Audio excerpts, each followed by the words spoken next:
I wanna do it cause it's fun. It's fun to do bad things. What's up, everyone, and welcome back to My Bouch episode 6 with me, your girl Rizzo, where every week, me and a few of my friends get together to watch, recap, and review HBO's hit series Insecure.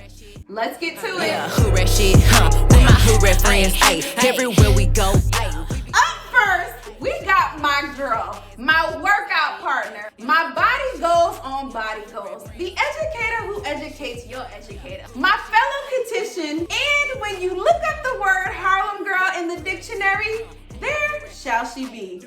My girl, Olinka. Hey, girl.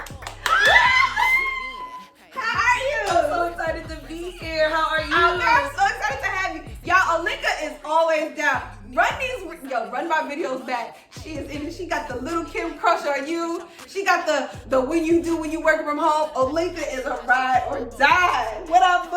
I'm out here riding, trying not to die. Not like moderates. We'll get into it.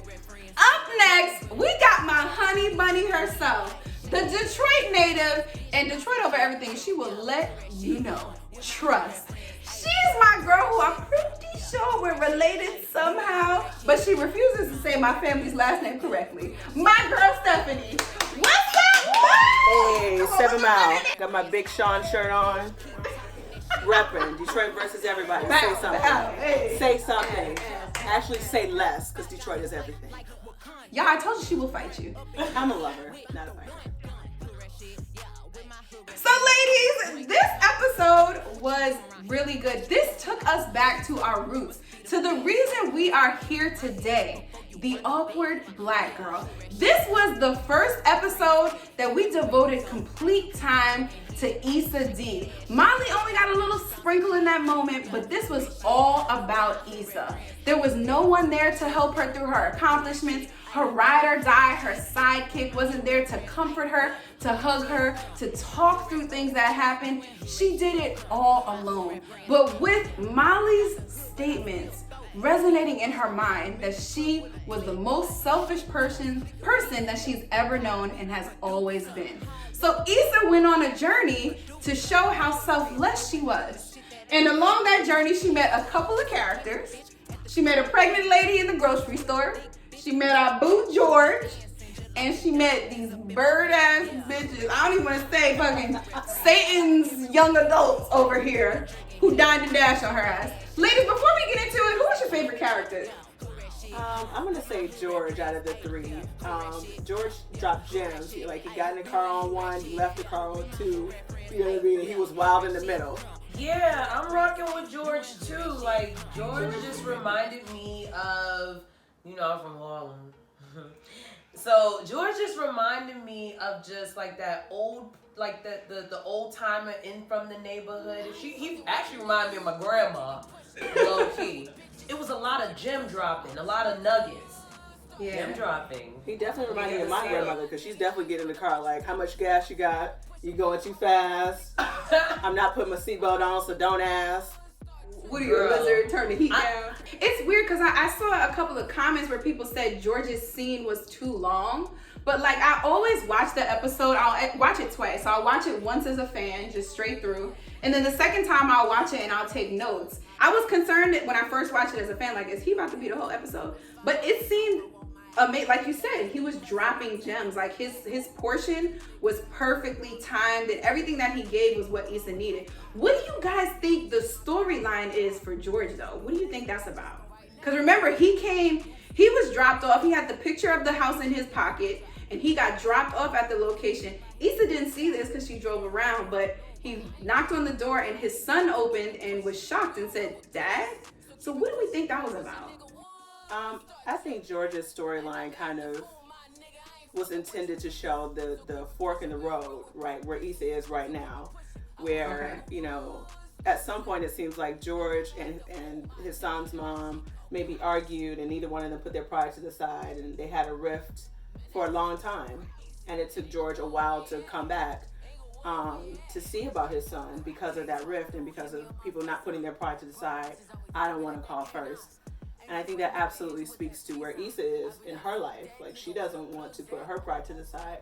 her feelings are hurt, and justifiably so, right? But, you know, when you have a friendship that long and that strong, you know, you definitely don't want to lose it over something that absolutely I think is mendable. First of all, I love that you made a whole story from the 5 seconds that we saw him knock on the door. I love that. Olinka, what do you think? When George came onto the screen, there was something warm and fuzzy that I felt. Like, he just reminded me of just the people in your neighborhood that don't really trust people, but they're depending on you because they know that they're kind of short on change or luck. But I think going from what Stephanie was saying, I do think that Issa is in a transformative stage of her life.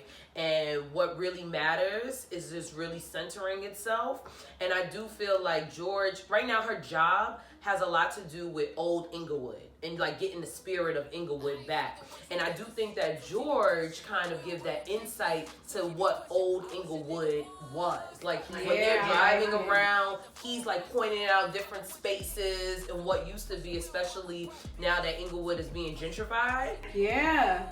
And I think that he matters to the next step that Issa is about to go, because he's giving her insight on that very thing that Issa is trying to manifest. George is reconnecting with his son, and I think that kind of goes into where Issa goes next, to her mom's house, and everything just feels so like we're reconnecting. No, it's crazy because like he's the parent going back home and she is the daughter and sought, you know, that comfort from her mom. That's really good. I didn't even think about that. But you know, one of the things that you said is something that I noticed, like when I was watching it, I feel like this episode is the first time that we really saw LA. Like there was a widescreen shot of La Brea.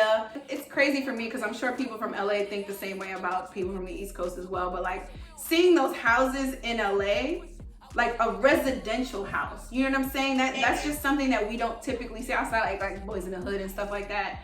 But like we got to see the neighborhood during this episode, and that's something that I don't think we actually saw before. I love that. I don't think I would call it the neighborhood. I think I would lean on what George called it, which is the upper ghetto and the lower ghetto, right? So we're seeing gentrification in real time, basically. And, you know, even in that seeing upper ghetto and lower ghetto, you can see the old homies from the neighborhood, too. Shout out to Charles. You owe George some money. I think it was Charles. That was Charles. It was Charles. Charles turned. That was him. If it wasn't, it was his brother. He looked just like him. He know Charles. He know Charles for sure. Okay, guys, so even with all the deeds, the nice deeds that Issa did, she got burned essentially by all of them. We can say maybe she didn't get burned by Charles George, but these other ones were they didn't go as planned. Can you ladies tell me about a time where you attempted to or you did a nice deed that backfired on you?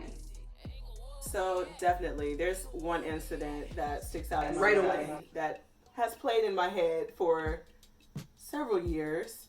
Back in the day when I first came out of college, I worked at Verizon Wireless, and I was on the phone with a guy, and he had gone over, and he was going to have massive overages on his bill. And I remember that there was a plan that Verizon didn't sell anymore, but that would fit him perfectly and save him a lot of money. So I went ahead and I told him that. I was like, hey, listen, I shouldn't be doing this. We have this old plan. I'm going to put you on it, and it'll take care of what you did for the month, and you'll only have to pay it was probably something like $5 or $10, right, as opposed to like $200 or $300. Perfect. He loved it. I'm his best friend. And then he pulled the switcheroo. He's like, now, because I know you weren't supposed to do that, I want you to go back to the past month's bill and do it to those bills too. And if you don't, I'm going to sell on you. What?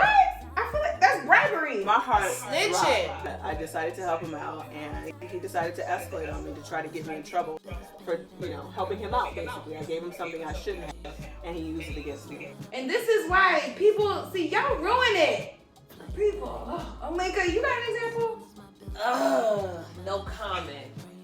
No comment? Okay. Off the record? We'll talk about it after we're done with this then. Okay. Leave this part and just let her tell us. I want to hear. It's muted. No. So I'm just give a quick example.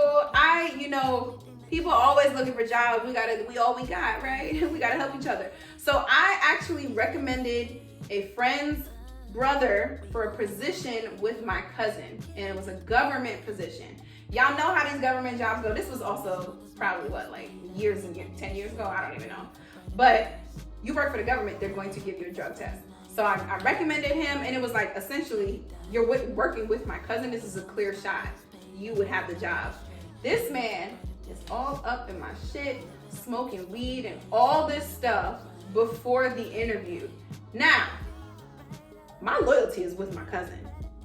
I don't want this little black boy to ruin my black cousin's relationship with his essentially white coworker. He's one of. So if it comes back that the person that you recommended, a black guy, is not getting this job because he smokes weed, it's gonna look bad on you. It's not gonna look bad on me, it's not gonna look bad on him. So I tried to extend it, and I said, look, I'm literally throwing you the alley. Here's a job, you need one, you're gonna get it with my cousin, all that good stuff. And it backfired. Now my cousin doesn't wanna have anything to do with any of my friends. I don't want to have anything to do with this kid and his brother, so I can't recommend nobody for this company no more. Backfired. I just think that that's a hard one because respectability. Maybe the white coworkers would have been smoking with him, and they wouldn't have given him a job though, because he would have failed the drug test. Oh. Smoke after. Just hold off. The fucking interview is in 2 weeks or a week. Just don't smoke. Yeah, his cousin should have told him, like, when you try to go for jobs like that, you gotta have clean piss. Or a way to get some. And he was like, I could just go to GNC. I was like, you don't know when the call is where they're going, oh, I hate people. So ladies, one of my favorite podcasters, Premium P, actually just posted a quote that says, you'll end up very disappointed if you grow up thinking everyone has the same heart as you do. This is an amazing quote for this episode, because we have seen so many times that Issa got burned, but we also, when we met up with the little hood rat, little 3 chicks, we found out that they actually had some tension in their friend group, but they were able to resolve that and get back together, right? So they mentioned one of the girls slept with one of the other girl's brothers. Another one says she oversauced the hot wings at her grandfather's repast. And the other one threw her wig in the dryer. Ladies, can you tell me about a shady thing that you had to get over with your friend? I have a funny one. I like that. Well, I hope it's funny now, because otherwise y'all wouldn't. This is in college. There were actually 2 moments. One was, I come in from work. I was tired. The homies wanted to go out. I said no. Fast forward to the morning, I go out to the parking lot and my car is nowhere to be found. Ooh! I was like, I came back in the apartment. I'm like, my parents are gonna kill. I don't know what to do. And they're like, oh girl, we took your car last night. It's over in the next lot. The amount of heat that came off of my body. Oh my God. I think I wanted to kill them. And then there was another time when I came home from work and in college. Same friends? Huh? Same friends. Same friends. Ooh. We had boundary issues. Same friends. I came home from work another time, and in college, like, people used to hang out in my apartment. We played cards and did whatever, usual college stuff. And I came home and somebody had cooked, and it was all of my food that got cooked. So they're like, oh girl, we saved you some. And they get to lift the lids, and it's like a speck of rice. Ain't no chicken left. Not only did they eat all the food, the girl who cooked burned my grease. Oh. I'm like, so you just gonna completely disrespect me, huh? Woo! Girl, I feel like I'm bringing you back now. I'm sorry. I want to apologize in advance. Ooh. How did y'all get over it? We did. We had a discussion. I mean, they saw that I was like visibly upset, and they kind of came to my room and apologized, and that was that. But that was one of the more funnier ones. The other ones get a little dark, and I'm just trying to keep it light. No, I like it. Ooh, Lord. Oleka, what you got? I think you're gonna have to ask that question again because I'm starting to feel everything that Stephanie is saying. Like, Whew, I know it's hot, y'all. What is the shadiest thing, or apparently one of the shadiest things you've had to get over with a friend? I will just say this. Just remember in college, like I wanted to do something. I wanted to join an organization or whatever, and I don't even know if I can tell this story because I know. She did a lot of community service, hugs babies. I mean, yeah, and we just needed a letter. And I just remember there was a lot of shady things that happened to get into this letter and getting this letter in the amount of time that you need to get to the letter. Needless to say, shit happened. The letter got. It was shady as F. But you know what? You know, me and, my friend, because she's my friend now. I love her. That's good. So y'all got over it. Did you have a discussion about that moment, or it was just like a... I think when people do something shady to you, I know when people do something shady to me, it's less about the discussion, and you just know that I see you and you gonna see me, and we see each other. You know? We see each other. We see, and we don't do this no more. Ooh, I don't even know what I should say. So mine is very specific. So I used to do a podcast with a group of girls. It's a handful now. So I used to do a podcast, and we actually used to record at my house. And so we would use my laptop. I mean, shocking, guys, right? I had the mic, I had the laptop, I did the editing. Is anyone surprised? So one time, one of the girls, before we actually started recording, she used my laptop to sign into her Gmail. Now, I didn't know this at the time. Or maybe I did know this, but I was like, obviously somebody's gonna sign out. So when I'm editing the episode later that night or the next day, whatever it is, the laptop starts going off. And I'm like, it's G-Chat. And this is when G-Chat was popping. And so I'm like, oh shit, G-Chat. So I go and I'm like, y'all met me. I was like, let me go search my name. Let me go search my name in this G-Chat. So I search my name and I see two of the ladies, I can say that, who would do the podcast with me, having a conversation of the podcast, like, girl, we could do this on our own, or we don't need her to do that. And I was like, Now for the sake of the podcast, I kept that in my pocket. I kept like you said, I kept the knowledge that this occurred. So me and one of the girls kind of had a issue, whatever. We like met up for coffee and we had a conversation. I brought it up then. And then me and the other girl, I made a comment like, yeah, I know there's like comments being made around. But yeah, I mean, so I got over it in the moment out of necessity, not because I'm like, we're BFFs. But me and these girls ain't BFFs anymore anyway. And that's probably one of the reasons why. Shady boots. That was probably the inspiration for the Christopher Brown hit, These Hoes Ain't Loyal. All right, so wait, before we end this, have you guys ever dined and dashed? No, but I want to. No, why? I'm too old, I'm too grown. Okay, I won't. Damn. I'm done. If I dined and dash, I would come out to like $100 parking ticket, or like my karma is instant. Yo, I used to live in the towers when I went to college, and we looked over and we saw Papa John's and Chili's. Now that Chili's, everybody went to that Chili's. So one day we were looking over because a bunch of cops came and we're on the 13th floor. And we're like, what the fuck? These guys dined and dashed at Chili's, but we saw them running. And we literally could see like, yo, there's the guy right there. Because it was a parking lot. He was like hiding behind one of the cars. His friend got caught. But I was like, oh, yeah. That is so funny. When I was in college, I lived in what they call the towers too. But I think what you reminded me of is that I live in the real world and not the TV world. So no, I don't want to dine and dash. Okay, so ladies, like we do every episode, the guests from the last episode left you ladies a question. Let's throw to it. Ladies, y'all know what y'all have to do.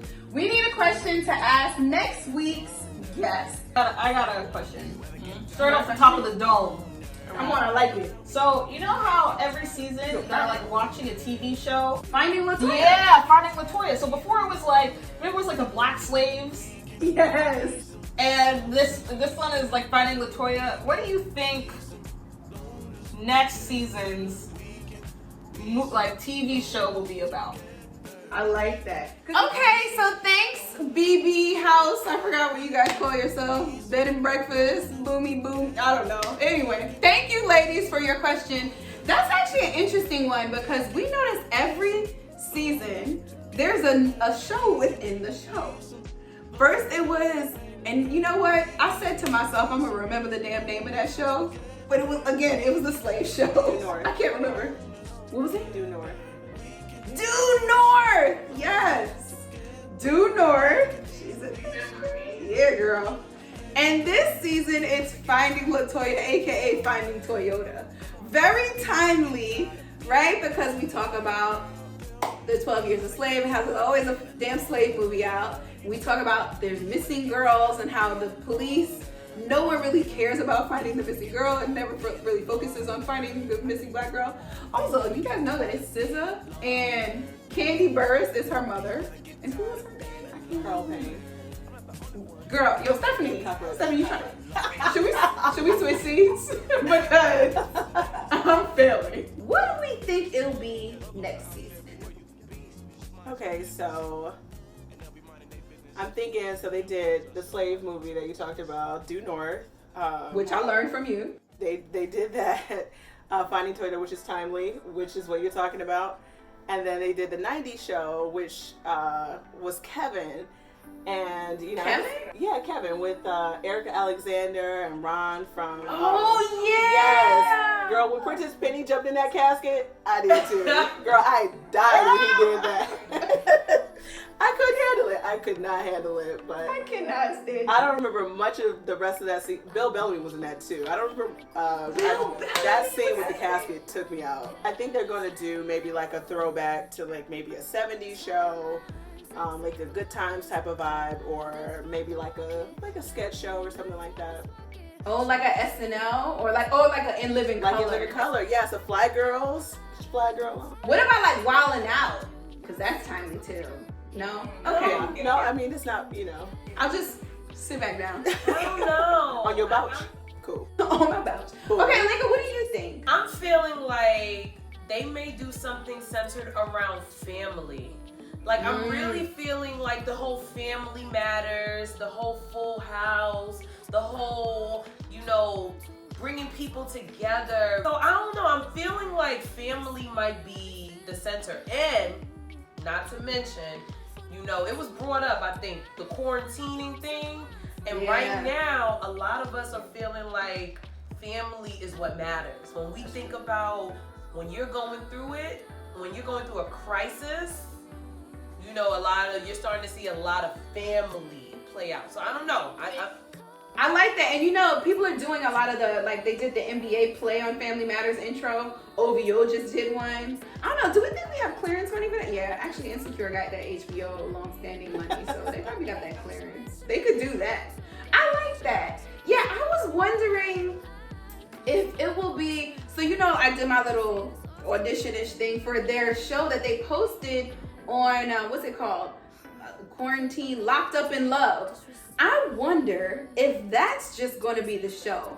Are they going to do something like you said around quarantine and a love show around that? That would be so dope. I love that idea of using real people in the show within a show. Yeah. Because Insecure, one, has launched a lot of people's fan bases or grown a lot of people's fan bases. So what better way to, maybe grow the next crop of talent than to source it, right? You have people who are willing to put themselves out there. So why not? I love that idea. And I cast you. Well, guys, we've got to go. This is the last episode of my house. I like this. It's Bianca Boomy. Growth this year is Manifest. Yeah.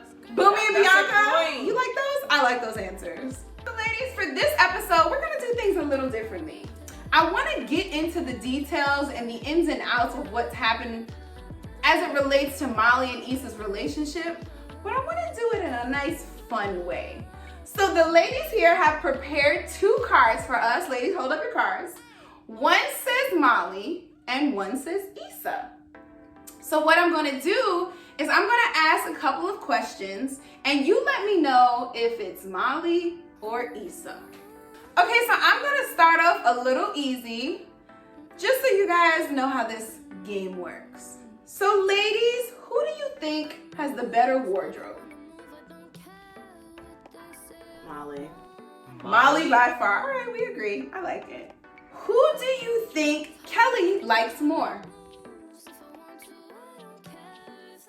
Issa.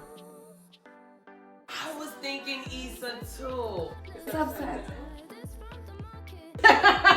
Why do you guys say Issa? I think Issa is more with the shits than Molly. Molly's in her head a lot. Kelly's more I think fun. you probably coax Issa into doing things easier than Molly. Did you just say Molly has a stick up her ass? Because that's what I heard. No, I think Molly has an agenda, and if she can't see herself doing that, then it's hard to get her off of that track. Okay. I agree. I think that Issa, you see Kelly having more fun with Issa. Yeah. Like whenever, like when you think about seasons before, when you think about Kelly being her fun self, it has always been with Issa. And That's so true. I do think that Issa brings like a lightheartedness around, and I think Kelly appreciates that. Who do we think will be the first to recognize Tiffany's postpartum depression? Oh, I'm going with my girl Issa. I think that Molly is just not in the space to call nobody else out on nothing. And so, although they're all like recognizing it, if it's not Kelly to call Tiffany out, I think Issa will be providing the next space for it to happen. That's so interesting because earlier in the season, we saw that Issa was just so deep into her block party that she didn't really care about anything or anyone else. She really couldn't see what was going on anywhere else. So do we think that now that the block party is over, she'll have more like emotional support or emotional availability for her friends now? Who has made more face-to-face jabs at each other? Ooh. I'm gonna say, forgot to hold my placard up. Issa. Issa, and you say Molly. What are you basing that off of, ladies? The first episode. I believe there's Molly a certain ain't song shit. that she wrote about her good friend Molly Broken. and performed it and got it on the YouTube and got a group of students to learn it. I mean, she didn't, teach it, but that song about her friend was not amazing. So you just saying her 16 bars was enough to take over like all 4 seasons? The last episode, I think, of season 1, where Issa was like, "Are you mad because I can keep a man and you can't?" or something to that effect. Like, she's not a featherweight. She out here. Stephanie runs the archives for Insecure, just so y'all know. I mean, I guess I say Molly only because when she does jab, the audience feels it. You just be like, that wasn't nice. Or, ooh, like. That's real. When Issa's face fell and she was like, "I've been stopped fucking with you," like that was a done. Like that expression or lack of expression on her face was, I felt it. Like you could see her energy just shut down. Like she was ready. It does feel like what you said. Issa like let the brim pour over or spilt over, and that's when she comes out with like her bars and very vocal. Whereas Molly is always kind of like Which one? I mean, you have to pick. There can't be a no one. Who would you guys want as a friend? As one of your friends? If I can't pick them all, Not I'm gonna Amal, pick Molly or Issa. You said you gonna go through Issa to get through to Amal? basically. Molly. Molly. Yeah, Molly. Why? She ain't broke. Cause she ain't broke. Don't nobody want broke friends, for real. Like, for real. You can't go nowhere. You can't do nothing, for real. Like, yeah, Molly. I love you. But don't nobody want the high-strung friend either. When you go places, you gotta it got to be this place and everything has to be this way. Like, you kind of want somebody, I think, in the middle, you know? Who has been the better friend, like across all seasons? Maybe actually, let's exclude this season. Who has been the better friend, season 1 through 4, 1 through 3? I'm gonna go with Molly. I'm going. I'm about to say, yo, if y'all are always gonna be split, Olinka love her some Molly. Yo, and the weirdest thing is, I don't. I know, I was like, this is crazy. Apparently, you do. Why do you say Molly, Stephanie? Because you've been on Issa's side a lot this whole little game. I think the support has been there. You know, when you look at, I know you said take this season out, but again, I'm going back to like past seasons. Like at every turn, I feel like Molly was there for Issa, from when she wanted to sneak out on Lawrence and go and meet up with Daniel when her car got crashed, when she wanted to increase her rotation, when she was basically homeless. Like every turn, Molly has been there. And I don't know if I can say the same for, I don't know if I can say the same for Issa. I love this because everyone hates Molly, but look at all these questions going in Molly's favor. I think that was a good question though. Like, I think that attributes to your question when you said who has been there, who has been the better friend. And I think, you know, Stephanie, like you highlighting the fact that Molly has been there, it also speaks to why she's so fed up right now. And I don't think that gets enough credit this season, because all we see is like Molly being upset and over it. Yeah. Yep. Who do we think is more likely to sleep with your man? Oh! I'm gonna go with Molly. Girl, you want me to stay on this couch? You got a red Bouch too. Look at you. Molly. Molly! Because she already did it. I couldn't wait to say it. Who made? Oh, you mean Dro? Yeah. Look, it was an open relationship, open marriage. All right. Who can you most relate to? Ugh, it's not even a competition. Issa. Issa. I know what Lincoln gonna say. I know, y'all. I know why. Cause she ain't broke. Okay, who do you think would throw the first punch? Issa been bout it lately. Oh my God, we are never going to meet up. Never. We are never going to meet up. Molly's from Crenshaw. Issa's from what neighborhood was that she took Nathan to? That nice house. Molly from the hood. But those be the girls that you be having to watch out about, because sometimes them around the way girls, they be having a lot of mouth. They know how to talk it. They know how to, nut, but they don't bug. So I don't know, like. Come on, look at Florida coming in here. This Southern girl. You know what Bianca said last time? Because the question was who would win in a fight. We just threw that out there. Molly has all those brothers.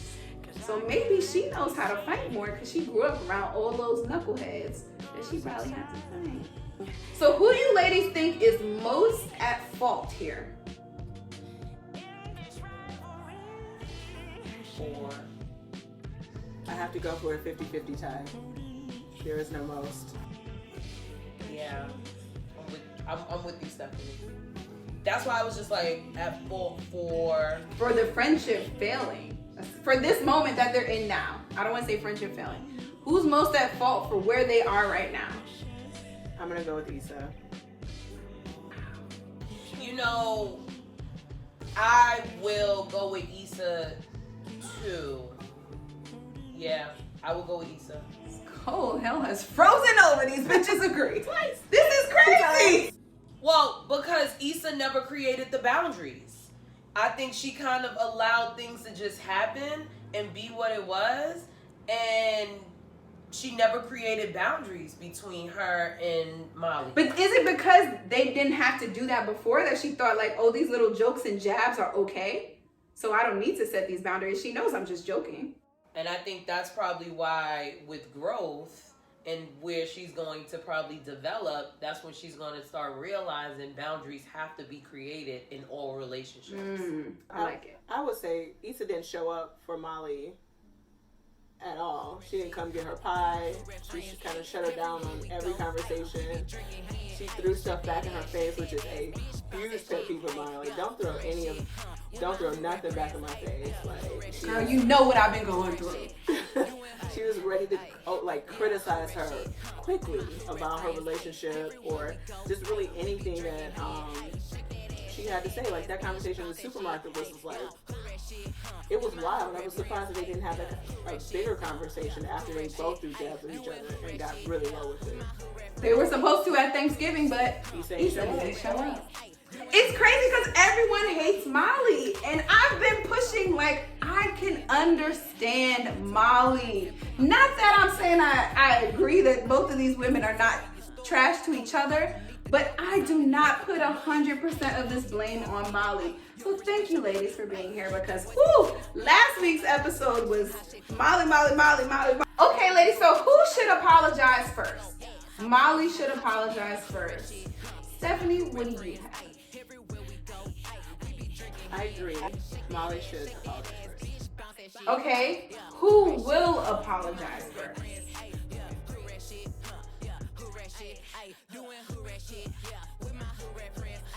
We got a Molly.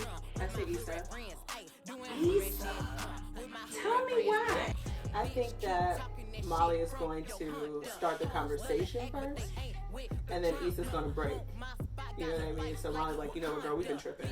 And Issa's going to be like, you know what, I'm so glad you said that. That's how I think the conversation is going to end up going.